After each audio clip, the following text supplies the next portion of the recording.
ప్రభుత్వాన్ని సొంత పాకెట్లో వాడుకుని ఆర్థికంగా మొత్తం దోచుకుని ఇక్కడ నా లిస్ట్ ఏంటని మళ్ళీ మొన్న సెలక్షన్లో ఏ లిస్ట్ అయితే నీ మీద బాధితులు నా దగ్గరికి వచ్చారో ఈ రోజు వరకు కూడా నువ్వు డబ్బులు తీసుకుని ఉద్యోగాలు ఇప్పించడం నా దగ్గర సంఖ్య ఉంది.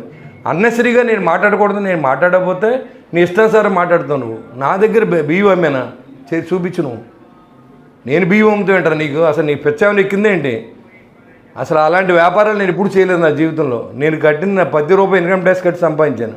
ఈరోజు గెలిచిన తర్వాత కూడా ఆశ్రమం బతుకుతున్నాం మేము. నీకులాగా శశి కాలేజ్ దగ్గర 10 ఎకరాలు వాళ్ళ దగ్గర కొట్టేసి నేను సంపాదించలేదు. నీ బతుకంతా అవినీతిమయమే. గడిచిన 20 సంవత్సరాలు నువ్వు ఏ వ్యాపారం చేసి సంపాదించి చెప్పు. నువ్వు ఎలా పోతున్నావు? ప్రజల మీద పడి దోచుకు తింటున్నావు. నువ్వు నా గురించి మాట్లాడతావు. నీకు అందుకే నేను చాలాసార్లు నువ్వు తన్నులు తింటే మిస్ అయ్యావు. ఈసారి ఎప్పుడోకప్పుడు జరుగుతుంది ఖచ్చితంగా. నీ వయసుకి గౌరవం ఇచ్చి నేను వదిలేస్తున్నాను నిన్ను. అభివృద్ధి అంటే నేను చేసి చూపిస్తా, నువ్వు కాదు. నువ్వు డబ్బులు అంటే ఏంటో నువ్వు కొట్టేసి వెళ్ళిపోయి ఊరి నుంచి ఏది పూర్తి చేయలేకపోయావు. నీ టైంలో ఉన్న అండర్గ్రౌండ్ డ్రైనేజ్ ఈ రోజు నడుతుంది. అది ప్రభుత్వానికి ఎంత నష్టమో తెలుసా నీకు? ఇలాంటి ఎమ్మెల్యేలు మరి జీవితంలో ఎన్నుకొని అవుట్డేట్ వికెట్కి నేను పక్కన పెడితే నా మీద రూమర్స్ తీసుకొచ్చి మాట్లాడుతావు నువ్వు. చూడు, మార్కెట్లో 240 గజాల సైట్ వాల్యూ ఎంత ఉంటుంది? దాని పన్ను ఎందుకు వేయించావు నువ్వు?